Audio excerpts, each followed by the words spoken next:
श्रावण महीने की दोनों अष्टमियों में से कोई भी अष्टमी, यह भी जरूरी नहीं है कि सोमवार की ही अष्टमी चाहिए। श्रावण महीने की दोनों अष्टमियों में से कोई भी अष्टमी को कितना लगाना है? बीच वाला जो पत्ता है उस पर पीला चंदन। जब आपको लगे कि मेरा जीवन बहुत कष्टमय है, अब ये रोग, अब ये कष्ट दूर ही नहीं हो रहा, अब ये आए दिन तकलीफ पर तकलीफ बढ़ती जा रही है, आए दिन रोग बीमारी, पैसा घर में बच नहीं रहा, बहुत कष्टमय जीवन है, इसमें लगाओ पीला चंदन बेलपत्री की बीज पत्ती पर। महाराज, और बीज पत्ती पर जब चंदन लग जाए, लगने के बाद में ये दोनों पत्ती पर लाल चंदन लगा लीजिए।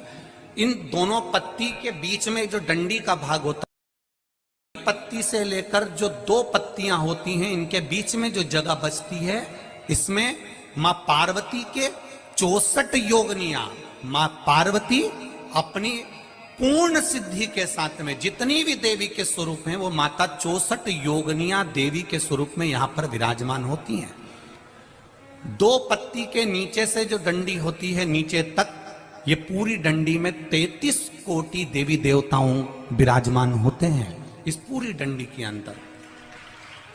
तो ये बीच वाली पत्ती है, ये जो बीच वाली पत्ती का जो भाग होता है, इस पत्ती के भाग में शहद का प्रयोग कर कर, यहां पीला चंदन, लाल चंदन, शहद का प्रयोग कर कर, इसी तरह से पकड़कर ये बेलपत्री की जो डंडी है वो अशुक सुंदरी पर जब आप समर्पित करें, तो जहां से जल बहता है उस ओर पर इस पत्ती को चढ़ाकर केवल आपके हृदय की बात कहकर देवाधिदेव महादेव से कोई भी शिव जी का मंत्र, पंचाक्षर, नमः शिवाय, षडाक्षर, ओम नमः शिवाय, श्री शिवाय नमस्तुभ्यम, या महामृत्युंजय मंत्र, जो शिव का मंत्र हो आपके पास में, उसको बोलते हुए देवाधिदेव महादेव को धीरे धीरे जल की धार चढ़ाना प्रारंभ करो।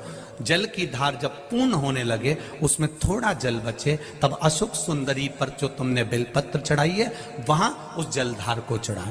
ये प्रयोग आपको केवल सोमवार की अष्टमी पढ़ने पर ही करना है। कौन से दिन करेंगे?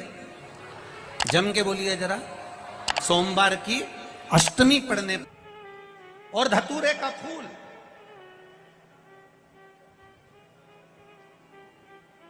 कांटे वाला धतूरा, और उसमें लगने वाला एक पुष्प। आस्था चैनल पर आप लोग देख रहे होंगे धतूरे के फूल का दर्शन।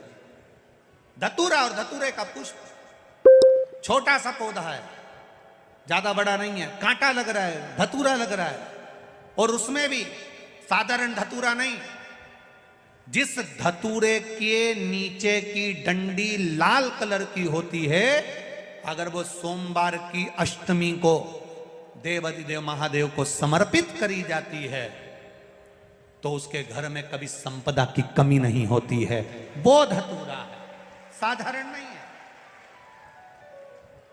धतूरे में भी लाल डंडी, जैसे धतूरा गोल होता है, उसके नीचे एक छोटी सी डंडी, देखा है आप लोगों ने? अरे देखी कि नहीं देखी बोलो? धतूरा देखा है ना?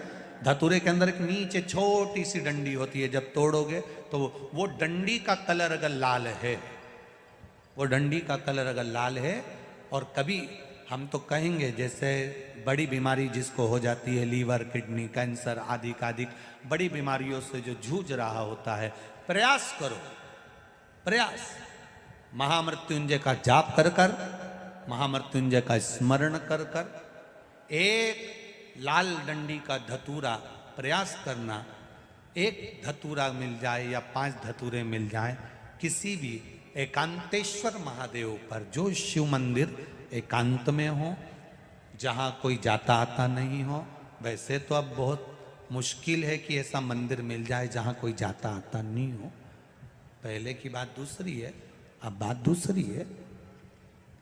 फिर भी कहीं आप रोड पे से निकल रहे हो, एकांतेश्वर महादेव अगर आपका दिख जाए, बहुत बीमारियों से ग्रसित हो, तो भी महामृत्युंजय जाप का स्मरण कर कर, या किसी विद्वत ब्राह्मण जन से महामृत्युंजय मंत्र का जाप कराकर, या भगवान शिव के मंत्र का जाप स्वयं कर कर, वो भी ना बने तो पंचाक्षर मंत्र नमः शिवाय, षडाक्षर मंत्र ओम नमः शिवाय या श्री शिवाय नमस्तुभ्यम जप कर वो लाल डंडी का धतूरा 5 एकांतेश्वर महादेव को आप समर्पित कर सकते हो। रोग थम जाएगा, जो दवाई खाओगे वो शरीर को लगना प्रारंभ हो जाएगी और आप स्वस्थ होने वाली थी सावन की पहली, और मालूम पड़ा कि वो कथा छत्तीसगढ़ की पवित्र धरा पर है। अर्थात भजन का बल, भक्ति का बल, स्मरण, ये सब खींच कर लाते। चुंबक देखिए आप लोगों ने, वो चुंबक को गंगा में रस्सी बांधकर गोताखोर डालते हैं और उसमें चिपकने वाला जो भी सामान होता है वो चिपक जाता है। लकड़ी नहीं चिपकती, कपड़ा नहीं चिपकता, प्लास्टिक नहीं चिपकता। वो चुंबक में जो चुंबकीय तत्व होते हैं वही चिपकते हैं।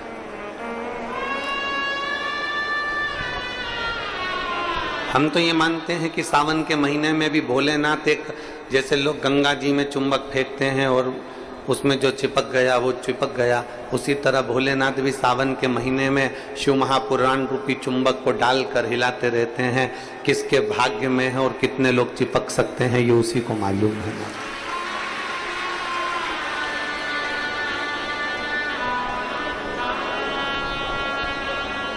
72 साल बाद ऐसा सावन आया है, और उस सावन में अगर भगवान की विरल भक्ति हमारे मुख से हो रही है, भजन हमारे मुख से हो रहा है, कीर्तन हमारे मुख से हो रहा है, तो आप और हम तो सब शिव के चरणों के दास हैं।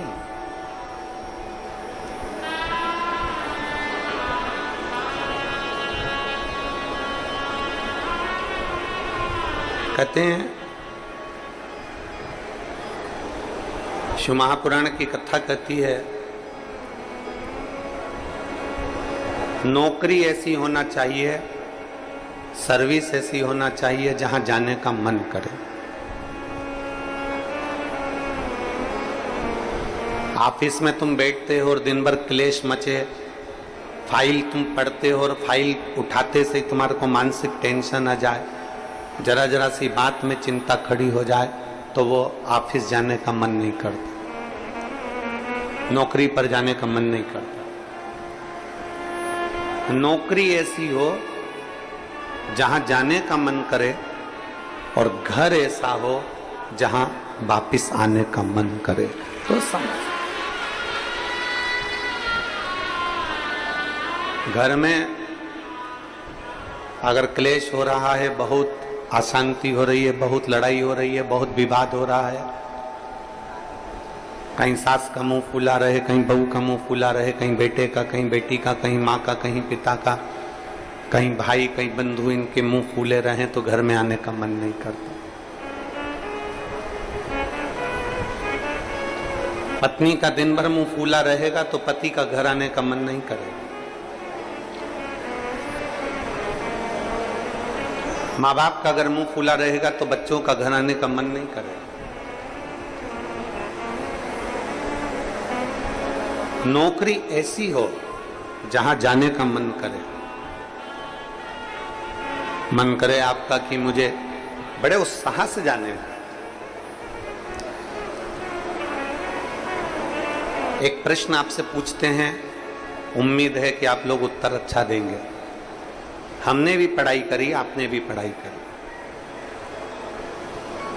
हमने भी विद्याध्ययन करा, आपने भी विद्याध्ययन करा। जब स्कूल में पढ़ते थे,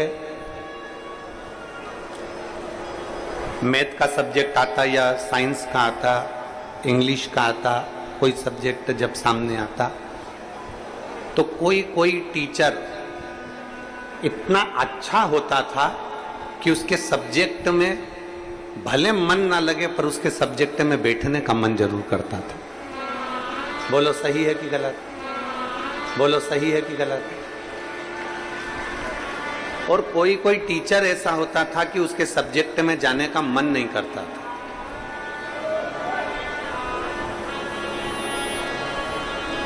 उनके सब्जेक्ट में जाने का मन नहीं करता। कोई टीचर इतना अच्छा, बहुत प्रेम से, बहुत स्नेह से, बहुत लाड़ प्यार से पढ़ाता है, बहुत स्नेह से पढ़ाता है तो उसके यहाँ जाने का मन कर जाता है। और कोई कोई टीचर ऐसा होता है कि वो पढ़ाता है पर उसके अंदर इतना क्रोध, इतना गुस्सा है, कहीं मारना, कहीं ठोकना, कहीं अपशब्द कहना, कहीं कुछ कहना, तो मन ही नहीं करता कि उस टीचर के पास में जाकर बैठा। पढ़ना है आपको, सारे सब्जेक्ट पढ़ना है आपको,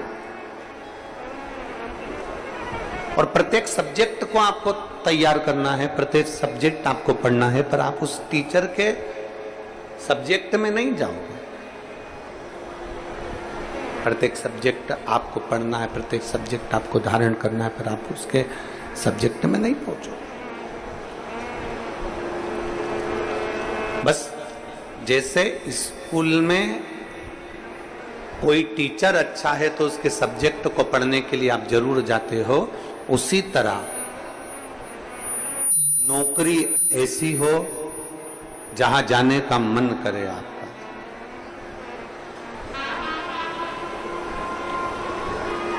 नौकरी ऐसी होना चाहिए जहां तुम्हारा जाने का मन करे, जहां तुम्हारा बार बार मन करे, 5 भी बज जाए ना तो भी मन करे कि थोड़ा आधे घंटे और काम कर लो, 1 घंटे और काम कर लो, 15-20 मिनट और काम कर लो। नौकरी अगर अच्छी है तो तुम्हारा जाने का मन बड़ा करेगा और वहां बैठने का भी मन करेगा। तो शास्त्र कहता है कि नौकरी ऐसी हो जहां तुम्हारा जाने का मन करे, और घर ऐसा हो जहां पर सब प्रेम से रहते हो, तो नौकरी से और दुकान से घर आने का मन करे, तो समझ लो कि तुम्हारा घर श्रेष्ठ है। तो समझिए कि उसमें तुम्हारी श्रेष्ठता है।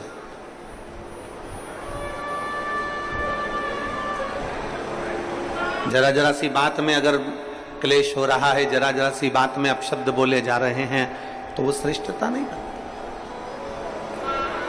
लोरमी वालों ने भी बहुत व्यवस्था कर रखी थी, परंतु कीचड़ इतना है, मिट्टी काली है, पानी पड़ा हुआ है, इसलिए प्रशासन भी उस चीज को हाँ नहीं भर पाया, क्योंकि उनको दिखता है कि इतना लाखों में। अब आप देखिए कि 3 पंडाल बड़े बड़े डूम भरे पड़े हुए हैं, उधर भी बाहर भक्त हैं, उधर भी बाहर भक्त हैं, और इधर देखोगे तो चारों तरफ बाहर पूरे के पूरे